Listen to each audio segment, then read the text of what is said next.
Hi நண்பர்களே, அனைவருக்கும் வணக்கம். நண்பர்கள் அனைவருக்கும் வணக்கம். இப்போ நம்ம என்ன வீடியோ பார்க்க போகிறோம்னா, பொங்கல் ஃபங்க்ஷனை பற்றி பார்க்க போகிறோம். வாங்க வீடியோக்குள்ளே போகலாம்.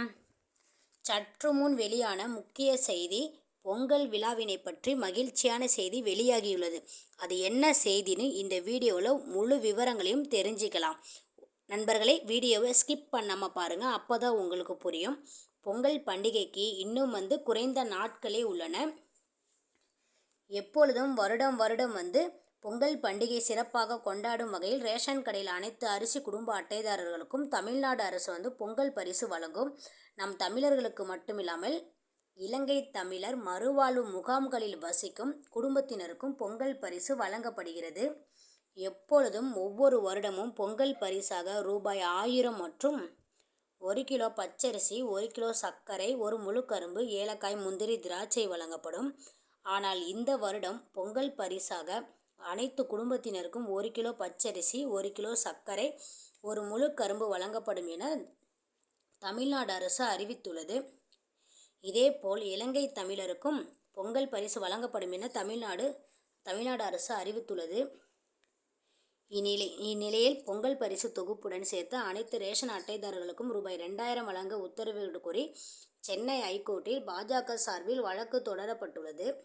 தமிழ்நாட்டில் இந்த வருடம் அனைத்து பெண்களும் ரேஷன் கார்டுக்கு 1000 ரூபாய் வரும் என்று பெரிதும் எதிர்பார்த்தனர். ஆனால் இந்த வருடம் இல்லை என்று சொன்னதும் பெரிதும் ஏமாற்றம் அடைந்தனர். மகளிர் உரிமை தொகை அவரவர் வங்கி கணக்கில் 1000 ரூபாய் 10ஆம் தேதிக்குள் வரவு வைக்கப்படும் என தமிழ்நாடு அரசு அறிவித்துள்ளது. பொங்கல் பரிசு தொகுப்பில் பொதுமக்கள் பெரிதும் எதிர்பார்த்த ரூபாய் 1000 இடம்பெறவில்லை. இந்த ஆண்டு நிதி நெருக்கடி காரணமாக பொங்கல் பரிசு தொகுப்பு உடன் ரொக்கம் வழங்கப்படவில்லை என நிதியமைச்சர் தங்கம் தென்னரசு தெரிவித்தார். பொங்கல் பரிசு தொகுப்புடன் ரொக்கம் வழங்குவதற்கு எதிர்க்கட்சிகள் மட்டுமின்றி திமுக கூட்டணி கட்சியினரும் அதிருப்தி தெரிவித்தனர். இதையடுத்து பொங்கல் பரிசு தொகுப்புடன் ரொக்கம் வழங்குவது தொடர்பாக நிதித்துறை செயலர் உதயச்சந்திரன் மற்றும் அதிகாரிகள் உடன் முதல்வர் ஆலோசனை ஈடுபட்டுள்ளதாக தகவல் வெளியாகியுள்ளது.